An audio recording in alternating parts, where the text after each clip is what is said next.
Welcome back, Tulare fans. In this video, we're going to be adding a WAN link. Let me introduce you to the diagram. So, at the remote site, San Jose, is a T730, and we are going to be adding an internet link. In real life, it would be better drawn, I promise. And we're going to go over what we need to complete the configuration. So there's going to be four information pieces that we're going to need to complete this. Number one is we're going to need speeds and feeds. How big is the WAN link? On this scenario, it's going to be 1 up and 3 down. The next thing we're going to need to know is we're going to have to assign an IP address to the Tulare for that WAN link. And that IP address will be what the Tulare uses to source, and other Tulares use for destination packets to represent that WAN link. So in this scenario, it'll be 25.25.25.25, and I'll just write that there so keep it easy since I can't write very well on this. And the next thing we're going to need to know is a gateway. What's the gateway for my public IP in this scenario? 25.25.25.25. What's the gateway for it? Well, here it'll be .1, and then the last piece of information is what port does this terminate into the Tulare to? So this goes into the Tulare on the X1 port. Alright? So I've got my speed and feeds, I've got my IP address to represent the Tulare WAN link, I've got my gateway, and I've got my port, or could be sets of ports that the WAN link will be using. So from here, I'm ready to configure my Tulare. So I go to San Jose. Interface groups is where I'll do the ports. Virtual IP address is where I assign the WAN link IP. And then here's where I configure the speeds and feeds in my gateway and their WAN links. Alright, so let's get that done. Open up interface groups. Alright, pick the X1 port.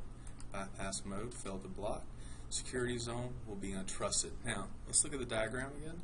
The reason I'm untrusted is I'm completely internet facing. I've got a public IP. If this was a firewall, I could set my zone to trusted. Trusted means I have some protection out in front of me.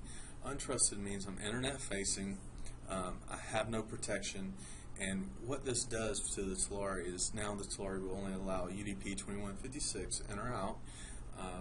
We will, if the packet comes in UDP 2156, we'll try to unlock it with a security key. If it doesn't unlock, we'll black hole it. Now we will ARP for our gateway and we will respond to pings. But if we wanted to do trusted, we'd have to have a firewall. Otherwise, with the untrusted, only Tulare traffic in or out. Alright? And in this scenario, I just did a public IP and not a firewall device. So we have that. So let's go ahead and name our virtual interface. NT X1. Alright, no bridge group there, it's just a single port. And let's assign our virtual IP. 25.25.25.25/24. Only if life and ranges were so easy. Alright, there we go. So we have our virtual IP addresses, and our last bit is our WAN links. So we have San Jose INET and San Jose MPLS. We'll be adding San Jose INET 2. Alright, adding it up. And we get a lot of errors there because we haven't filled in the information. So one thing to be mindful here is run your speed tests. It's commodity bandwidth, 1 meg up, 1000 up, WAN ingress into the WAN.